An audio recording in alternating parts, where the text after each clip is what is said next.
स्वागत है आप सभी का पीएचडी क्लासेस में। हम लोग का जो टॉपिक है एडवर्ब, उसके हम 2 पार्ट पढ़ चुके हैं। ठीक है, आज उसका 3rd पार्ट है, उसको चलिए ध्यान से समझते हैं। तो अभी तक हमने क्या पढ़ा, हमने टू को देखा, टू के साथ वेरी को समझा, ठीक है, और इन दोनों को क्या हमने डिटेल में समझा। इसके बाद अब उस कहानी को आगे बढ़ाते हैं। अब मैं आपको देता हूं, मुझे बताइए कि sir very much and very much, इन तीनों में आपस में क्या डिफरेंस है? तो बताएं मुझे, इन तीनों में आपस में क्या डिफरेंस है। देखिए, ये मैंने आपको पहले बताया था। क्या बताया था, ध्यान से समझिएगा कि सर ये जो वेरी होता है, मैंने बताया ना, आप अगर टेक्निकली किसी चीज को समझ लेंगे तो आपको याद करने की आवश्यकता नहीं होगी। ठीक है, याद करने की आवश्यकता बिल्कुल नहीं होगी। देखिए, तो वेरी हमने बताया था कि ये कहां यूज होगा, एक तो एडजेक्टिव में यूज होगा। अब हमें कैसे पता चला कि ये एडजेक्टिव है? तो आपने कहा कि सर इसके बाद आना चाहिए, क्या आना चाहिए? नाउन आना चाहिए। बात समझ में आ गई। इसके बाद मैंने बताया था कि ये क्या होता है, एडवर्ब होता है। एडवर्ब क्या होता है? जिसके बाद क्या है, कोई एडजेक्टिव आ सकता है या कोई दूसरा एडवर्ब आ सकता है। बात समझ में आ गई, यही होता है। लेकिन क्या है बात, ये कभी भी वर्ब को क्वालिफाई नहीं करता। ध्यान से समझिए मैंने क्या कहा। ये मैंने समझाया, वेरी जो है एडजेक्टिव भी होता है और एडवर्ब भी होता है। हमें कैसे पता चलेगा एडजेक्टिव? तो आपने कहा कि सर इसके बाद नाउन आएगा। ठीक है, हमने कहा कि एडवर्ब है, तो आपने कहा एडवर्ब कैसे? सर हमें नहीं पता। मैंने कहा इसके बाद या तो कोई एडजेक्टिव देगा या कोई एडवर्ब देगा, लेकिन ये कभी भी वर्ब को क्वालिफाई नहीं कर सकता। बात समझ में आ गई। इसके बाद मैंने ये बताया था कि जब वेरी जो है एडजेक्टिव होता है तो इसका मीनिंग होता है वही, ठीक है, और जब एडवर्ब होता है तो इसका मीनिंग होता है बहुत। इस कहानी को हमने समझा दिया था। ठीक है, चलिए अब इसी में थोड़ा आगे जोड़ते हैं और मैं आपको मच को डिटेल में समझाता हूँ। आदमी कहता है सर मच क्वांटिटी, ठीक है, और मच जो है एडजेक्टिव में आएगा, एडवर्ब में भी आएगा, ऐसे अलग अलग चीजें देते हैं। ठीक है, अब मैं आपको मच को यहीं पे लिख दूंगा। ठीक है, अब आप देखेंगे कि यहीं से आप, वो चाहे कहीं भी आए इंग्लिश में, आप देखते ही बता देंगे। बात समझ में आ गई। कैसे चेक करना है, देखिए बच्चों, जो मच है, मच जो है आपका एडजेक्टिव होता है, साथ में होता है एडवर्ब। मतलब ये है कि ये जो मच है ये एडजेक्टिव के भी टॉपिक में आएगा और साथ में आएगा एडवर्ब के टॉपिक में भी आएगा। अब क्वेश्चन ये उठता है कि सर हमें कैसे पता चलेगा कि एडजेक्टिव है? तो आपको वो सीक्वेंस याद होगा जो मैंने पहले बताया था कि सर सब्जेक्ट आएगा, हेल्पिंग वर्ब, वर्ब, उसके बाद एडवर्ब, एडजेक्टिव, और क्या था उसके बाद? नाउन। उम्मीद है बात समझ में आ गई होगी। कोई भी एडजेक्टिव होता है तो उसके बाद नाउन आता है, कोई भी एडवर्ब होगा तो उसके बाद एडजेक्टिव आता है, कोई भी वर्ब होगा तो एडवर्ब या एडजेक्टिव आएगा। उम्मीद है बात समझ में आ गई होगी। तो मच बच्चों जब भी एडजेक्टिव होगा तो इसका मतलब ये है कि इसके बाद आपको मिलेगा कोई ना कोई नाउन। बात समझ गए। और इस मच का जो मीनिंग होगा उस जगह पे, किस जगह पे? जहां पे ये एडजेक्टिव बनके आया है वहां पे इसका मीनिंग होगा काफी। काफी का मतलब सफिशिएंट मीनिंग देता है, सफिशिएंट मीनिंग देता है। जैसे मैंने बोला कि आई हैव मच मनी, तो आपने कहा सर मनी तो क्या है? नाउन है। मनी क्या है? नाउन है। अब जो नाउन से जो पहले आता है वो क्या कहलाता है? एडजेक्टिव कहलाता है। तो इसका मतलब ये जो मच है यहाँ पे क्या बन गया है? एडजेक्टिव। तो इसका मीनिंग यहाँ होगा सफिशिएंट। मतलब मैं क्या बोलूंगा, आई हैव मच मनी, मतलब आई हैव काफी मनी। ठीक है, आई हैव काफी मनी का मतलब क्या है? मेरे पास बहुत पैसा है। ठीक है, चलिए नेक्स्ट क्या है नहीं? ठीक है, कहीं आप कहने लगे सर बहुत पैसा है तो पढ़ा क्यों? चलिए मच क्या है? मच जो है एडवर्ब भी है, और जब एडवर्ब होगा, पढ़ाना क्या है? पढ़ाना तो पैशन होता है। ठीक है, और मुझे यही पसंद है। चलिए, तो मैंने बोला मच जो है क्या है बच्चों? एडवर्ब है। और कोई भी चीज एडवर्ब है तो इसका मतलब उसके बाद क्या आ सकता है कि सर इसके बाद आना चाहिए एडजेक्टिव। बात समझ गए? या इसके बाद कोई भी आ सकता है एडवर्ब। अब देखिए ध्यान से समझिए बात क्या है।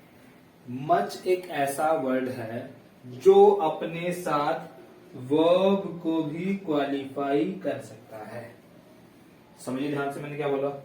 मैंने बताया जो वेरी है इसमें वर्ब को क्वालिफाई ये कभी नहीं कर सकता, लेकिन ये जो मच है ये किसको क्वालिफाई कर सकता है, वर्ब को क्वालिफाई कर सकता है।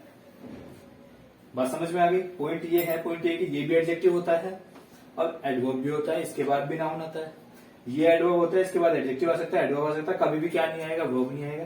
लेकिन मच एक ऐसा वर्ड है जिसके बाद वर्ब आ सकता है या ये वर्ब को क्वालिफाई कर सकता है। ठीक है, यहां पे इसका मीनिंग वही होगा जो होता है क्या, बहुत। बात समझ में आ गई। अब ये पता कैसे चलेगा, देखिए ध्यान से समझिए। मैं एक क्वेश्चन देता हूं। मैंने बोला, यहां लिख देता हूं, मैंने बोला आई हैव मच नॉलेज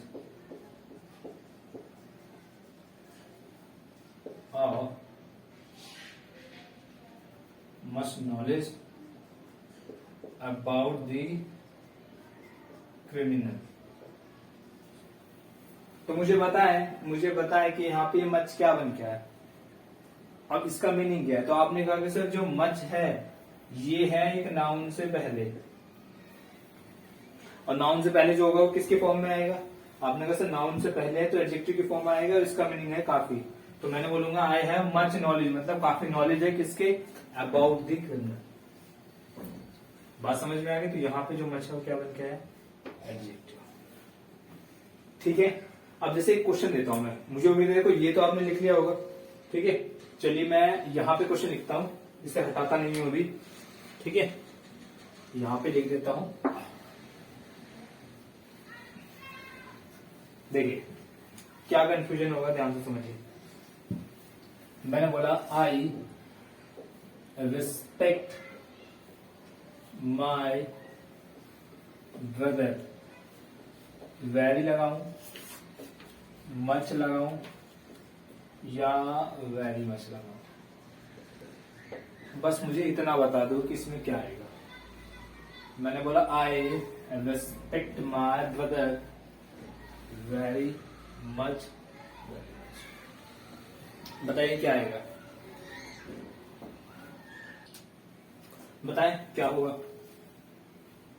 देखिए अब मैं इसे कैसे, देखो या दो चीजें होती है, या तो तुम किसी को सीधा सीधा बता दो कि सर ये इसके साथ आएगा, ये इसके साथ आएगा, ये इसके साथ आएगा। ये चीज तो बच्चों बुक में भी लिखी है। लेकिन अगर आप किसी चीज को टेक्निकली समझते हैं, ठीक है, आप उसकी जो है बिल्कुल डीपली चीजों को समझेंगे, तो आप ये समझिए कि आपकी कभी भी कहीं गलत नहीं होगा। ठीक है, और नॉलेज मैं मानता हूं कि ऐसी नॉलेज होनी चाहिए जो बच्चों क्या हो, एकदम आदमी देखे तो कहेगा हाँ भाई वाकई जो है ये नॉलेज वाला बंदा है। ठीक है, अब मैं कैसे समझाता हूं, पहले मैं इसको हटा देता हूं। ठीक है, उम्मीद है ये आपको समझ में आ गया होगा। देखिए कैसे चीजों को चेक कैसे किया जाता है ये समझिए। मैंने बोला आई रिस्पेक्ट माई ब्रदर, अब बच्चों ये वेरी है, मैंने बताया ये दो जगह यूज होता है। आपने कहा कि सर ये एडजेक्टिव में भी होगा, एडवर्ब में भी होगा। मान लिया ये एडजेक्टिव है, मान लिया, तो क्या बच्चों इसके बाद नाउन दिया हुआ है, नहीं है, कुछ भी नहीं है। ये तो मैंने बताया ना ये ऑप्शन इन तीनों में से क्या होगा, तो क्या इसके बाद नाउन है, नहीं, तो इसका मतलब ये एडजेक्टिव नहीं है।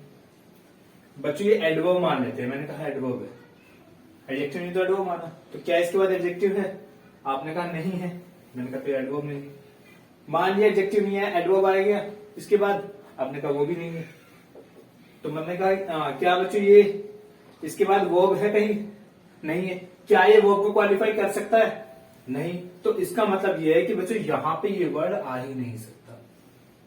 क्यों, क्योंकि देखो ये जो वर्ड है कभी भी लास्ट में तो आ नहीं सकता, और लास्ट में आ भी नहीं सकता, तो इस बात को समझना, एडजेक्टिव होता तो नाउन आना चाहिए, एडवर्ब होता तो बाद में एडजेक्टिव आता है या कोई एडवर्ब आता है, या ये वर्ब को क्वालिफाई किया होता, लेकिन वेरी जो है वर्ब को क्वालिफाई नहीं करता। तो इसका मतलब क्या है कि यहाँ पे ये वर्ड आना ही नहीं है। समझ में आया टेक्निकली पॉइंट क्या है। अब क्वेश्चन ये उठता है कि सर मैं इन दोनों में से क्या लगाऊं, इन दोनों में से क्या लगाऊं, तो बच्चे क्या सोचते हैं सर मैं ये लगा दूंगा वेरी मच, क्योंकि भाई की बात है। नहीं, बात समझिए कैसे चेक कैसे किया जाता है, बहुत टेक्निकली चीज है। देखिए मान लो मैंने बोला ये क्या है, एक एडजेक्टिव है, मच जो है यहाँ पे क्या है, एडजेक्टिव है। तो आपने कहा कि सर मच एडजेक्टिव है तो इसका मतलब इसके बाद नाउन आना चाहिए। क्या बच्चों इसके बाद नाउन है? आपने कहा नहीं है, तो इसका मतलब ये यहाँ पे एडजेक्टिव नहीं है। मैंने कहा छोड़ दो, अगर ये एडजेक्टिव नहीं है तो क्या ये एडवर्ब है? क्या ये एडवर्ब है? तो आपने कहा एडवर्ब होता तो सर इसके बाद कोई दूसरा एडजेक्टिव आता। क्या इसके बाद एडजेक्टिव है? नहीं है। मैंने बोला कोई दूसरा एडवर्ब आ जाए, लेकिन सर एडवर्ब भी नहीं आ रहा है। लेकिन बच्चों क्या ऐसा हो सकता है कि एक एडवर्ब किसी वर्ब को क्वालिफाई कर सके? तो आपने कहा हाँ सर मच जो है वर्ब को क्वालिफाई कर सकता है, और इसका मीनिंग भी तब क्या होगा? बहुत होगा। तो रिस्पेक्ट को कितना करता है बच्चों?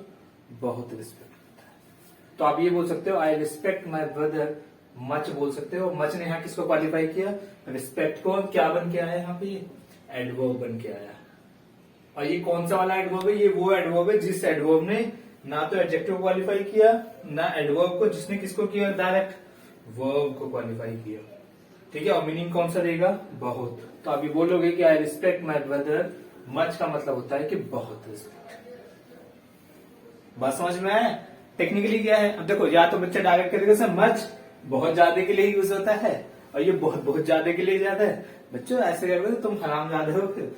ठीक है, तो ऐसा नहीं करना है, चीजों को ध्यान से समझना है। टेक्निकली चीजें क्या है? टेक्निकली यही है कि बच्चों जब आप मच लगाओगे तो मच यहाँ पे एडवर्ब है, और ये वो एडवर्ब है जिसने किसको क्वालिफाई किया? वर्ब को क्वालिफाई किया। ठीक है, इसके बाद बेसिक एडजेक्टिव एडवर्ब नहीं है, लेकिन इसने किसको क्वालिफाई किया? वर्ब को किया। तो आप यहाँ पे मच लगा सकते हैं। बस समझ में आ गई? अब पॉइंट आता है सर ये आ सकता है क्या? देख लेते हैं। चलिए देखो, अब मान लो ये वेरी है, ये यहाँ पे मच है। ठीक है, हमें लगाना है। चीजें कैसे समझते हैं? ये मान लो एडवर्ब है। ठीक है, एडवर्ब है तो पहले क्या माने? एडजेक्टिव मान लेते हैं, एडजेक्टिव से लेके चलते हैं। तो क्या बच्चों इसके बाद क्या आना चाहिए? नाउन। इसके बाद क्या दिया है? मच। मच कभी नाउन होता है क्या? नहीं होता, मतलब ये एडजेक्टिव नहीं हो सकता। उसके बाद कैसे ट्राई करो? ये एडवर्ब माना, तो इस एडवर्ब के बाद आ सकता है एडजेक्टिव। तो मच क्या हो गया बच्चों? एडजेक्टिव। अगर ये मच यहाँ पे एडजेक्टिव होता तो इसका मतलब ये कि इसके बाद जो आएगा वो क्या आना चाहिए? नाउन। तो क्या बच्चों इस मच के बाद नाउन है? नहीं। तो इसका मतलब बच्चों ये एडवर्ब भी यहाँ पे नहीं है। आपने कहा सर एडवर्ब नहीं है तो फिर क्या होगा? मैंने कहा ये वो एडवर्ब होगा जो किसी दूसरे एडवर्ब को क्वालिफाई कर सकता है। तो क्या मच एडवर्ब होता है? आपने कहा हाँ सर मच तो एडवर्ब होता है। मच एडवर्ब होता है, मच एडवर्ब होता है। ठीक है, चलिए, तो एक एडवर्ब ने दूसरे एडवर्ब को क्वालिफाई किया, इस एडवर्ब के बाद एडजेक्टिव आना चाहिए। क्या एडजेक्टिव है? आपने कहा नहीं है, तो सर ये दोनों एडवर्ब भी गलत होगी। मैंने कहा गलत क्यों? आप ये बताओ ना, क्या कोई एडवर्ब मच एडवर्ब जब बनता है तो क्या ये वर्ब को क्वालिफाई कर सकता है? तो आपने कहा जी हाँ। तो यहाँ पे ये एडवर्ब, उसके बाद ये भी एडवर्ब, और उसके बाद ये किसको क्वालिफाई कर रहा है? वर्ब को। मतलब यहां से जो वेरी मच है ये किसको क्वालिफाई कर रहा है? ये भी वर्ब को। साउंड क्या देगा? बहुत। समझ में आया क्या खेल है? खिचड़ी बन गई। बहुत टेक्निकल। ये देखो, बात समझिए ध्यान से, उसके बाद शॉर्टकट भी बताऊंगा, लेकिन सीधी सी बात समझिए। ये लास्ट में नहीं आता, फिर से दोबारा से देख लेते हैं। ये लास्ट में नहीं आता, नहीं आता। जब ये लास्ट में नहीं आता तो इसके बाद कुछ नहीं आएगा। या दो ऑप्शन, ये एडजेक्टिव हो सकता है या एडवर्ब। एडजेक्टिव होता तो इसके बाद नाउन आना चाहिए, एडवर्ब होता तो इसके बाद एडजेक्टिव एडवर्ब, इनमें से कुछ भी नहीं, तो ये तो आना ही नहीं है। अब बात आती है मच की। मच बच्चों अगर ये एडजेक्टिव बन के आता तो इसके बाद नाउन आता, नाउन है नहीं। ये एडवर्ब बन के आया तो इसके बाद या तो एडजेक्टिव आता, एडजेक्टिव नहीं है। लेकिन ये एडवर्ब है जिसके बाद कोई दूसरा एडवर्ब भी नहीं है, तो क्या है? ये वो एडवर्ब है जिसने किसको क्वालिफाई किया है? वर्ब को। मतलब ना तो ये आया ना ये आया, लेकिन ये क्वालिफाई कर सकता। सेम यही वाले केस में ये एडवर्ब बन गया, ये भी एडवर्ब बना, और इसने भी कौन सा क्वालिफाई किया? वर्ब को ही क्वालिफाई किया। इसके ये सारे केस गलत होते चले गए। उम्मीद है बात समझ में आई गया। दोनों ही कौन सा साउंड देते हैं? बहुत का साउंड देते हैं। तो यहां से एक बात समझ में आती है। क्या बात? ये समझ में आती है कि बच्चों मच में और वेरी मच में कोई भी डिफरेंस नहीं होता। ये दोनों ही क्या है, सेम। पॉइंट समझ में आया। कंक्लूजन क्या निकला, कंक्लूजन ये निकला कि ये दोनों बिल्कुल सेम है, ये दोनों क्या है, बिल्कुल सेम है।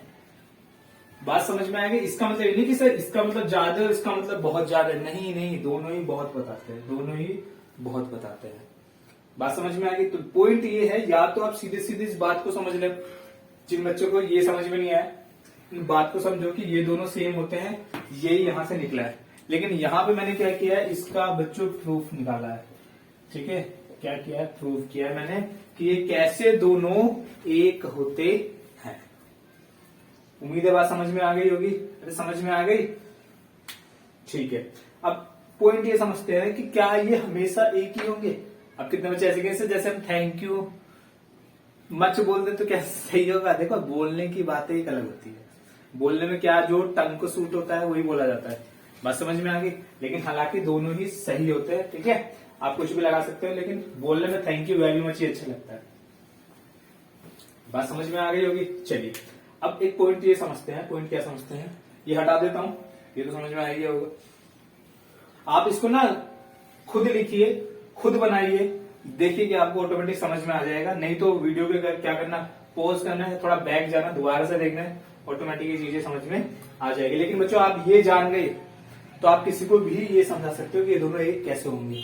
कैसे होते हैं, ये वो मच जो क्या होता है बच्चों, एडवर्ब। किसको क्वालिफाई किया था, वर्ब को यहाँ पे। और इन दोनों में ये दोनों ही एडवर्ब हैं, ये दोनों ही एडवर्ब हैं। और इसके आगे इन्होंने किसको क्वालिफाई किया, वर्ब को। इन्होंने भी वर्ब को भी, इन्होंने भी वर्ब को किया था। ठीक है, तो चलिए मैं हटा देता हूं इसको।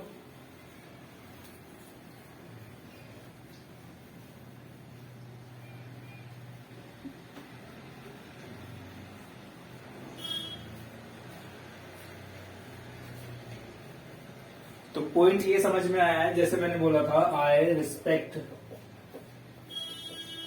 माय ब्रदर मच या वेरी मच। लेकिन क्या नहीं आएगा सर, वेरी नहीं आएगा। इन दोनों में से कुछ भी लगा दो, क्योंकि दोनों कैसे होते हैं, सेम होते हैं। बट कंडीशन क्या है, सेंटेंस आपका पॉजिटिव सेंटेंस होना चाहिए।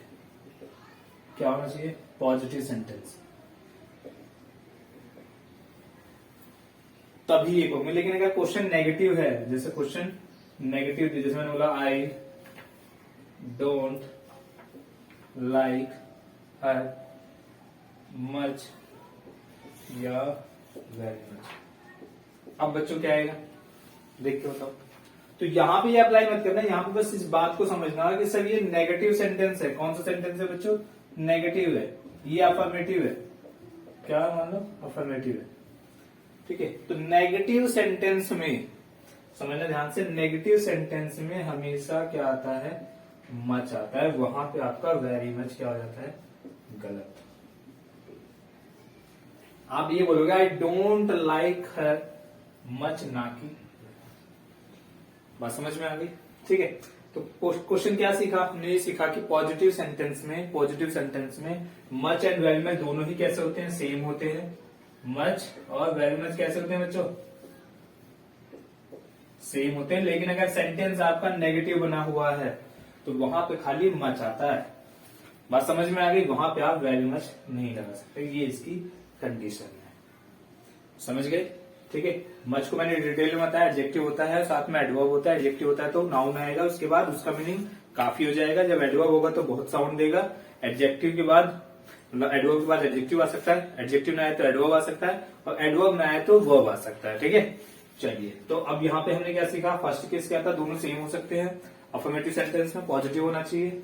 अगर लेकिन नेगेटिव सेंटेंस है तो आपका क्या आएगा, खाली मच आएगा, वहां पे वेरी मच नहीं आ सकता। इस बात को भी आप समझना। ठीक है, उम्मीद है केस समझ में आ गया होगा। चलिए अब इस केस का सेकंड स्टेप समझते हैं। मतलब हमने इन दोनों को तो समझ लिया, दोनों सेम हो गए, इन दोनों को डिटेल में समझा। अब इनका सेकंड स्टेप समझते हैं। सेकंड स्टेप क्या है समझिए। अब इनका यूज कहां होता है, हटा दो इनको। चलिए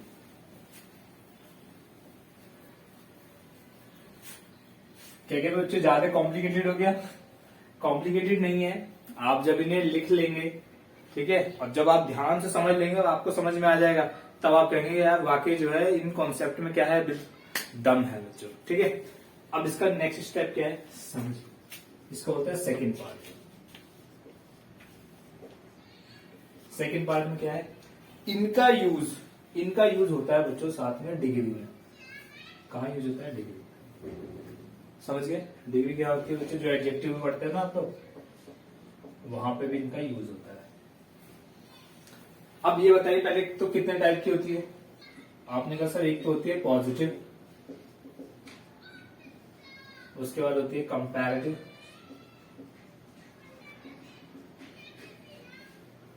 उसके बाद होती है सुपरलेटिव।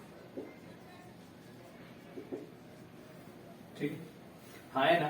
तो सेकंड स्टेप क्या है, फर्स्ट स्टेप में तीनों में हमने आपस में डिफरेंस समझ लिया। सेकंड स्टेप में क्या है कि हमने ये देखा कि बच्चों डिग्री में पॉजिटिव, कंपैरेटिव, सुपरलेटिव में भी इनका यूज होता है। लेकिन कैसे, जब भी बच्चों पॉजिटिव डिग्री होगी तो वहां पे खाली यूज होता है किसका, वेरी। पॉजिटिव डिग्री मैंने आपको बताया था क्या, to talk about something, to talk about something, याद होगा, नहीं याद होगा तो जाके एडजेक्टिव की वीडियो में देखो। ठीक है, टोटल एडजेक्टिव पढ़ाया आप लोगों को। तो पॉजिटिव डिग्री में जो होती है बच्चे क्या होती है, टॉक अबाउट समथिंग, और इसमें हमेशा किसका यूज होता है, वेरी का। जैसे मान लीजिए मैंने बोला, एक सेंटेंस दे देता हूं, मैंने बोला ही इज मच या वेरी इंटेलिजेंट। तो आप एक बात बताओ कौन सी डिग्री, आपने कहा इंटेलिजेंट, बात किसकी है, ही की। तो किसी व्यक्ति के या किसी भी चीज के लिए वही है ना, टॉक अबाउट समथिंग, किसी के लिए कोई बातचीत होना ही कहलाती है बच्चों कौन सी डिग्री, पॉजिटिव। तो किसके लिए बातचीत हुई है बच्चों, ही के लिए। तो इसका मतलब कौन सी डिग्री होगी, पॉजिटिव। तो इसमें से वेरी आएगा, मच नहीं आएगा। बात समझ में आ गई। जैसे वर्ड लिया आपने गुड, तो आपने कहा गुड नहीं है, क्या बोलो, वेरी गुड बोल सकते हो, मच नहीं लगा सकते, इसमें मच गलत हो जाएगा। इंटेलिजेंट है, इंटेलिजेंट तो लिखा ही है। ठीक है, स्मार्ट ले लो, तो आप क्या बोल सकते हो बच्चों, वेरी स्मार्ट बोल सकते हो। ऐसे नहीं कि लगाने, लेकिन लगाओगे तो वेरी स्मार्ट लगाओगे, क्या नहीं लगा सकते, सब मच नहीं लगा सकते, क्योंकि अगर ये वर्ड यूज किया तो ये पॉजिटिव में यूज होगा। ठीक है, तो पॉजिटिव डिग्री में हमेशा किसका यूज होगा, सर वेरी का यूज होगा। चलिए, कंपैरेटिव में आप मच भी लगा सकते हो और साथ में लगा सकते हो वेरी मच, क्योंकि दोनों ही सेम होते हैं। मैंने आपको बताया कि दोनों ही सेम होते हैं, तो दोनों में से आप कुछ भी लगा सकते हो। लेकिन यहाँ पे खाली क्या नहीं लगा सकते, सर वेरी नहीं लगा सकते। खाली लगाओगे तो मच लिखो या वेरी मच लिखो। समझ गए। जैसे मान लीजिए स्मार्टर है, तो क्या लिखूं बच्चों, इसको ऐसे बना देता हूं। ठीक है, क्या लिखूं, तो वेरी स्मार्टर लिखूं या मच स्मार्टर लिखूं या वेरी मच लिखूं, क्या लिखूं बताओ। तो आपने कहा सर स्मार्टर जो है वो कौन सी डिग्री, या लगा हुआ तो कंपैरेटिव, हाँ है ना। तो इसमें क्या लगा सकता हूँ सर, इसमें वेरी नहीं आएगा, या तो मच लगा दो, मच स्मार्टर, या वेरी मच स्मार्टर, दोनों ही ठीक है।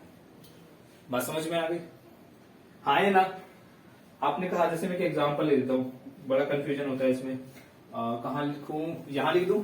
चलिए, मैंने बोला he is much more intelligent then she. देख के बताओ सही है गलत है, देख के बता दो। मैंने बोला he is much more intelligent than C, बताए बच्चों, बता दो क्या आएगा, बोलो। तो आपने कहा सर यहाँ पे देन लगा हुआ है, तो देन मतलब कंपैरेटिव डिग्री, कह दो हाँ। दोनों सब्जेक्ट होंगे, कह दो हाँ, ये भी सही है। कंपैरेटिव होगा तो बच्चों इंटेलिजेंट का कंपैरेटिव डिग्री क्या होती है, क्या होती है sir, intelligent, more intelligent, and then आता है मोस्ट इंटेलिजेंट। ये तो होता है बच्चों, हाँ है ना। तो इसका मतलब ये कि ये जो मोर इंटेलिजेंट है ये आपकी कंपैरेटिव डिग्री है, और इसमें आप कंपैरेटिव डिग्री में मच लगा सकते हो, जी हाँ लगा सकते हो। तो ये जो सेंटेंस है क्या है, एकदम सही है। अब भावनाओं में मत रहना कि सर मच भी आ गया, मोर भी आ गया, ये क्या बदतमीजी है। बदतमीजी नहीं है, ये जो वर्ड है ना ये बच्चों, ये क्या है, ये इंटेलिजेंट की कंपैरेटिव डिग्री है, और इसमें आप कंपैरेटिव में मच लगा सकते हो, जी हाँ लगा सकते हो। समझ में आया? ये वही वैल्यू है, ये वही वैल्यू जैसे बच्चों स्मार्टर है ना, तो आप क्या लगा दिए यहाँ पे, मच लगा सकते हो, मच स्मार्ट, बिल्कुल सही है। बात समझ में आ गई? तो क्या समझ में आया कि पॉजिटिव में खाली वेरी आ सकता है, कंपैरेटिव में मच एंड वेरी मच दोनों आ सकते हैं। सुपरलेटिव में क्या आता है, ध्यान से समझिए। सुपरलेटिव में या तो द वेरी आएगा या आएगा मच के बाद द। बात समझ में आ गई? देखो वैसे बहुत सी चीजें हैं कि आप ये तो चीजें देखो, ये तो समझ के भी आप लगा सकते हो, नहीं तो कुछ किताबें ऐसी कहती है कि इनका काम होता है एम्फेसाइज करना, बढ़ाना, इसका काम होता है स्ट्रांग बनाना, ठीक है। वो सब चीजें फालतू की है। मैंने आपको पहले बताया कि आपको इनका टेक्निकली पता है कि कहाँ कहाँ यूज होते हैं, ठीक है। ये किस सेंटेंस में यूज होते हैं ये यहाँ पे पता चल जाएगा, आपका क्वेश्चन ऑटोमेटिक सही हो जाएगा, कोई गलत वाली बात ही नहीं है, ठीक है। चलिए अब सुपरलेटिव में क्या है, द वेरी आ सकता है या मच द। समझ गए कैसे? जैसे मान लीजिए स्मार्ट है, तो आपने कहा सर स्मार्ट तो पॉजिटिव है, मुझे कौन सा बनाना है, सुपरलेटिव बनाना है। तो सुपरलेटिव के लिए सबसे पहले तो स्मार्टेस्ट लिखो, हाँ स्मार्टेस्ट हो गया। तो आप इससे पहले बच्चों द वेरी स्मार्टेस्ट भी बोल सकते हो, है ना, he is the very smartest boy. या आप ये बोल सकते हो ही इज द स्मार्टेस्ट, से पहले क्या लगा सकते हो, मच द भी लगा सकते हो। दोनों ही क्या है, सही है। बात समझ में आएगी? मैंने बोला अंकित इज द, यहां लिख देता हूं ना, क्या Ankit is very the smartest boy in the class. तो क्या है, सही है? तो आपने कहा कि सर अंकित की बात है, क्लास में है, तो इसका मतलब ये है कि दो लोगों से ज्यादा लोग होंगे, दो लोगों से ज्यादा होगा तो क्या सुपरलेटिव होगा, तो ईएसटी लगा हुआ है। तो बच्चों इस सुपरलेटिव से पहले आप या तो द वेरी लगाओगे, नहीं तो मच द लगाओगे। आप वेरी द, ये गलत हो जाएगा, आपको इसे लिखना पड़ेगा द वेरी लिखो तब भी ठीक है, और नहीं तो मच के बाद द लगा दो तब भी ठीक है। उम्मीद है बात समझ में आ गई होगी, हाँ या ना? तो हमने सेकंड केस में क्या समझा कि सेकंड केस में ये समझा कि सर डिग्री में भी इनका यूज होता है। पॉजिटिव में हमेशा वेरी आएगा, कंपैरेटिव में मच भी आ सकता है, वेरी मच भी आ सकता है, और सुपरलेटिव में द वेरी या मच द आ सकता है, ठीक है। अब इनको ये जो है, ये पॉजिटिव कंपैरेटिव, इनको मैं पहले ही आपको एडजेक्टिव के टॉपिक में डिटेल में समझा चुका हूं, ठीक है। वहां पे एक भी क्वेश्चन गलत नहीं होंगे, मैंने एक्सरसाइज भी दी है टैली पे, ठीक है। और जो लोग टेलीग्राम पे ज्वाइन नहीं है वो डायरेक्ट ज्वाइन हो जाइए, हिमांशु शुक्ला लिखिए, ठीक है, इंग्लिश लिखना, ठीक है। हिमांशु शुक्ला इंग्लिश लिखोगे ना ऐसे स्मॉल में बिना स्पेस के, इन्हें मिला लेना, तो ऑटोमेटिक जो है क्या टेलीग्राम पे ज्वाइन हो जाओगे आप। वहां पे मैंने इसकी एक्सरसाइज डाली थी, आप जाके वहां पे देख सकते हैं, आंसर शीट भी उसमें भेज दिया मैंने, ठीक है। तो ये आप इसके क्वेश्चन लगा सकते हैं। तो उम्मीद है इसका जो सेकंड पार्ट है समझ में आ गया होगा, ठीक है। चलिए अब इसमें भी बच्चों थर्ड पार्ट है, समझ गए? पॉजिटिव सेंटेंस समझा हमने, सेकंड में हमने ये चीजें समझी कहां कहां इनमें डिग्री में यूज है। अब इसका थर्ड पार्ट क्या है उस चीज को समझिए ध्यान से। चलिए तो मैं हटा देता हूं इसको, इसके क्वेश्चन से लगाना आप लोग, थर्ड पे देखते हैं क्या है, थर्ड में क्या है।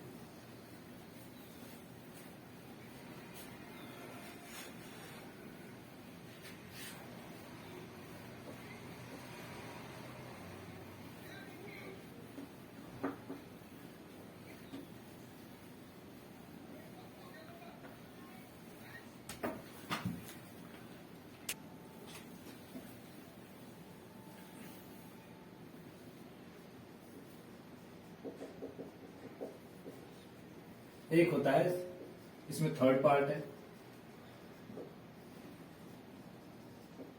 थर्ड पार्ट क्या है, एक होता है पार्टिसिपल। क्या होता है? पार्टिसिपल होता है, ठीक है। पार्टिसिपल क्या होता है? नॉन फाइनाइट का पार्ट होता है, ठीक है। नॉन फाइनाइट मैं आपको पढ़ाऊंगा, ठीक है। तो उसमें लेकिन अभी तो फिलहाल टॉपिक तो ये है एडवर्ब, लेकिन फिलहाल इसे समझिए कि पार्टिसिपल होते हैं बच्चों कितने, तीन टाइप्स होते हैं, प्रेजेंट, पास्ट एंड परफेक्ट होते हैं। तो उसमें से दो टाइप होती है, एक होती है प्रेजेंट पार्टिसिपल, ठीक है, और एक होती है पास्ट पार्टिसिपल।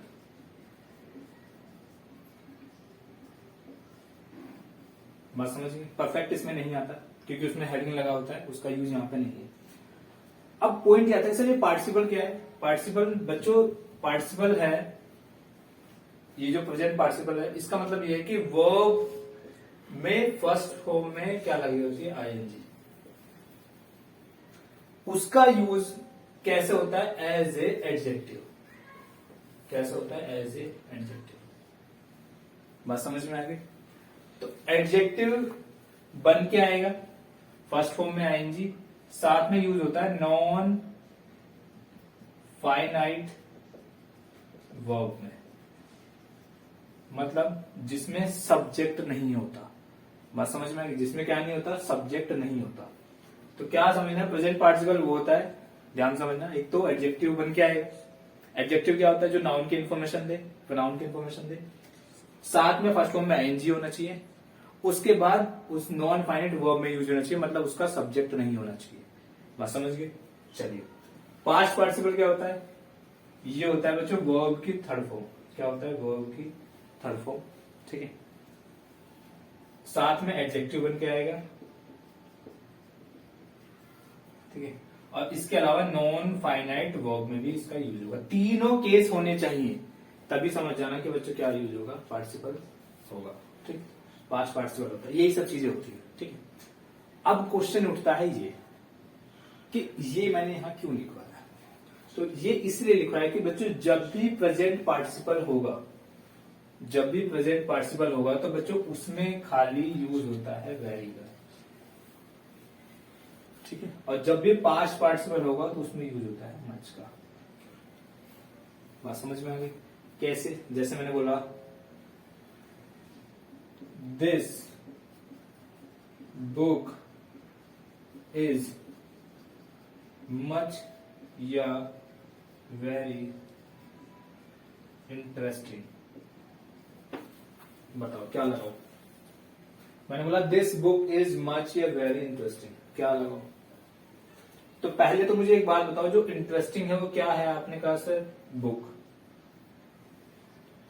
मतलब नाउन या प्रोनाउन की जो इन्फॉर्मेशन होगी, तो इसका मतलब ये कैसे काम कर रहा है? एज ए एडजेक्टिव, है ना? एडजेक्टिव है और फर्स्ट फॉर्म में आईएनजी है, तो इसका मतलब कौन सा पार्टिसिपल है सर? प्रेजेंट पार्टिसिपल या पास्ट? तो आपने कहा सर ये तो है प्रेजेंट पार्टिसिपल, प्रेजेंट पार्टिसिपल, तो दोनों का पी है ना, प्रेजेंट पार्टिसिपल, ठीक। तो प्रेजेंट पार्टिसिपल में बच्चों क्या आता है? मच आता है, वेरी आता है? बता दो। तो आपने कहा सर वेरी आता है, मच नहीं आता, ठीक है। मैंने बोला शी was much या very interested in you, मैंने बोला she was much या very interested in you। बताओ, तो आपने कहा सर इंटरेस्टेड कौन है? आपने कहा she, कौन है? she, तो इसका मतलब ये यहां काम कर रहा है एज एडजेक्टिव, और एडजेक्टिव है लेकिन किसकी फॉर्म में? आपने कहा सर थर्ड फॉर्म की फॉर्म में, वर्ब की थर्ड फॉर्म बन के आया है, तो इसका मतलब कौन सा पार्टिसिपल होगा? पास्ट। और पास्ट पार्टिसिपल में क्या आता है बच्चों? वहां पे मच आता है, वेर नहीं आता। बात समझ में आ गई? आप इसे ऐसे भी समझ सकते हैं कि प्रेजेंट पार्टिसिपल वो होता है, प्रेजेंट पार्टिसिपल वो होता है जिसका इफेक्ट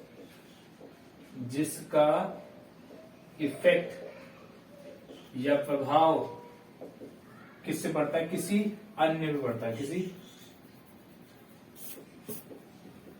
किसी दूसरे व्यक्ति पे पड़ता है, व्यक्ति पर पड़ता है। अब सर आपने तो हिंदी लिख दी बेटा, जब इंग्लिश लिखी तब भी तो समझ में नहीं आ रहा था ना, तो इसलिए हिंदी में लिख दी, ठीक है। तो कहने का मतलब ये समझ में आना चाहिए, क्वेश्चन सही होना चाहिए, वो कैसे भी है, आप मुंह से जो मैं बोलता हूँ उसको सुन लोगे तब भी ठीक है। कहने का मतलब है इसका इफेक्ट किस पे पड़ता है? किसी अन्य व्यक्ति पे पड़ता है, तो समझ लेना प्रेजेंट पार्टिसिपल है। पास्ट पार्टिसिपल वो होता है जिसका इफेक्ट किस पे पड़े, खुद पर पड़े, खुद पर क्या पड़े, खुद पर इफेक्ट पड़े। देखो टेक्निकली पॉइंट तो सीधी सीधी बात मैं आपको समझा चुका हूं, थर्ड फॉर्म में होगा एडजेक्टिव बन के आएगा तो क्या होगा, पास्ट पार्टिसिपल है। फर्स्ट फॉर्म में एनजी होगा, एडजेक्टिव होगा तो क्या होगा, प्रेजेंट पार्टिसिपल है। लेकिन वैसे भी समझ लेना हिंदी में क्या है कि भाई खुद पे इफेक्ट पड़े तो समझ लेना पास्ट पार्टिसिपल है, दूसरे पे पड़े तो समझ लेना क्या है, प्रेजेंट पार्टिसिपल है। देख लो चाहे क्वेश्चन। अब ये जो बुक है वो इंटरेस्टिंग है, कैसे पता चला भाई, मुझे अच्छी लगी ना, क्या अच्छी लगी, मुझे बुक अच्छी लगी, तो इस बुक का जो इफेक्ट है किससे पड़ा बच्चों, मुझ पे पड़ा ना। बस समझ में आ गई, कहने का मतलब ये है अगर बुक जो है इंटरेस्टिंग है तो कैसे पता चला भाई, जब मैंने पढ़ी होगी तभी तो आए ना, किसी ने पढ़ी होगी तभी तो इसका मतलब होता है कि इस बुक का इफेक्ट किसी ने किसी पे पड़ा, और जिससे पढ़ा तो इसका मतलब इसका इफेक्ट उस पर पड़ा है, तो इसका मतलब कौन सा पार्टिसिपल हुआ जी, प्रेजेंट पार्टिसिपल। अब मैंने बोला इंटरेस्टेड है कौन है, शी है, शी अपने आप में क्या इंटरेस्टेड है, मैं खुश हूं, अपने आप में खुश हूं, मैंने बोला मैं खुश हूं, भाई खुशी क्यों, क्योंकि खुशी का इफेक्ट किस पे, मुझ पे ही है ना, तो मतलब मैं खुश हूं तो बच्चों क्या पास्ट पार्टिसिपल हो गया, मैंने बोला वो इंटरेस्टेड है क्या, वो बच्चों पास्ट पार्टिसिपल हो गया। तो आप समझ जाना क्या आएगा, मचा जाएगा।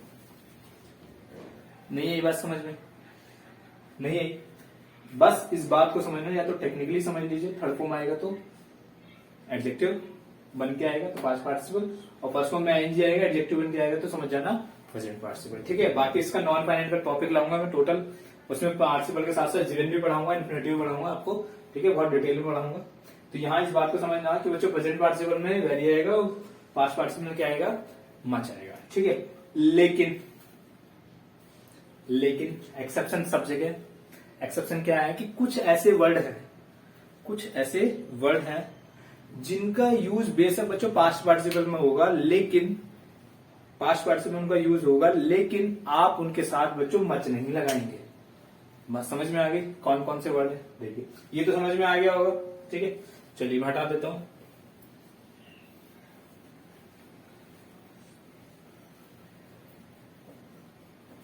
देखिए जैसे मैंने बोला surprised, shock, worried, dejected, tired, ठीक है, एस्टोनिश्ड, अलार्म, फ्राइटेंड, ये वो वर्ड हैं जिनका यूज किसमें होगा, पास्ट पार्टिसिपल में, लेकिन ये अपने साथ लगाते हैं किसको, वेरी को। समझ में आया क्या कहा मैंने, हमने कहा कि सर प्रेजेंट पार्टिसिपल में ही खाली वेरी आता है, पास्ट पार्टिसिपल में आता है मच, लेकिन कुछ ऐसे वर्ड हैं जो बेशक पास्ट पार्टिसिपल में यूज होंगे, ये पास्ट पार्टिसिपल में यूज होंगे, क्योंकि टायर्ड मैंने बोला पास्ट पार्टिसिपल में यूज होगा, एस्टोनिश बोला, शॉक बोला, ठीक है, कंफ्यूज्ड बोला, तो ये सब कहां यूज होंगे, पास्ट पार्टिसिपल में यूज होगा, लेकिन आप इनके साथ क्या लगाओगे बच्चों, मच नहीं लगाओगे, क्या लगाओगे, वेरी लगाओगे। समझ में आए, मैंने बोला शी वॉज वेरी या मच शॉक्ड, तो क्या लगाऊं, आपने कहा सर शॉक्ड है, पास्ट पार्टिसिपल है, लेकिन इसके साथ जो है क्या आता है सर, वेरी आता है, तो आप क्या हो गया, तो शी वॉज वेरी शॉक्ड। उम्मीद है बात समझ में आ गई होगी। तो कहने का मतलब यह है कि थर्ड पार्ट में यही है कि पार्टिसिपल में यूज होंगे, पास्ट पार्टिसिपल अगर प्रेजेंट पार्टिसिपल होगा तो वेरी लगा दोगे, या पास्ट होगा तो बच्चों मच लगा दोगे, लेकिन कुछ ऐसे वर्ड हैं, ये एक्सेप्शन बोलते हैं इन्हें। एक्सेप्शन क्या होता है, एक्सेप्शन इसलिए है जहां पे नियम लागू ना हो, एक्सेप्शन उसे कहते हैं। ये ऐसे वर्ड हैं, कौन से वर्ड है ये, मेंटल कहते हैं ना, फीलिंग वाले वर्ड होते हैं, इमोशंस होता है इनमें, इमोशन होता है, क्या होता है बच्चों, इमोशन होता है, तो उनमें आप बच्चों क्या लगाते हो, वेरी लगा देते हो, क्या नहीं लगाते, मच नहीं लगाते। उम्मीद है बात समझ में आ गई होगी। ठीक है, तो इन वर्ड को छोड़ के जितने भी पास्ट पार्टिसिपल बनते हैं सबके साथ मच आएगा। ठीक है। अब बाकी प्रेजेंट पार्टिसिपल तो वैसे आने ही आने हैं। उम्मीद है बात समझ में आ गई होगी, ठीक है। तो क्या करना, आप इन्हें लगाइए, इसके बाद जो है जो भी इनसे रिलेटेड जो आपकी बुक में जो भी क्वेश्चन है उनको लगाइए। क्वेश्चन के लिए आप कोई सी बुक ले सकते हैं, क्योंकि मैं ये मानता हूं कि आपका जो कॉन्सेप्ट है वो सही होना चाहिए, ठीक है। आप सही से पढ़े हैं तो बुक चाहे कोई भी हो, आप किसी भी बुक के क्वेश्चंस लगा सकते हैं, ठीक है। आप मैंने जो पढ़ा है तो आप तो किसी भी बुक के क्वेश्चन लगा दीजिए, बस जितना मैंने पढ़ा है उसको पढ़िए, उसके बाद नोट्स बनाइए, आप उसके बाद किसी भी क्वेश्चन को लगाइए, आपके सभी क्वेश्चंस हो जाएंगे, ठीक है। एंड जो भी मैंने आपको बताया, जो भी इनके जो क्वेश्चंस होंगे मैं टेली पे डाल दूंगा, टेली में मैंने बता चुका हूं आपको, हिमांशु शुक्ला लिखेंगे तो ऑटोमेटिक आ जाएगा। चलिए ठीक है, तो आप पढ़िएगा, और अच्छा लगा सेशन तो दोस्तों को भेजिए, लाइक कीजिए, ठीक है। अभी आप कितनी बार पता तो है, बेल आइकन दबाने के वैसे तो लगते नहीं है, बटन दबाओ, सीधी सी बात है। चलिए ठीक है, थैंक यू सो मच।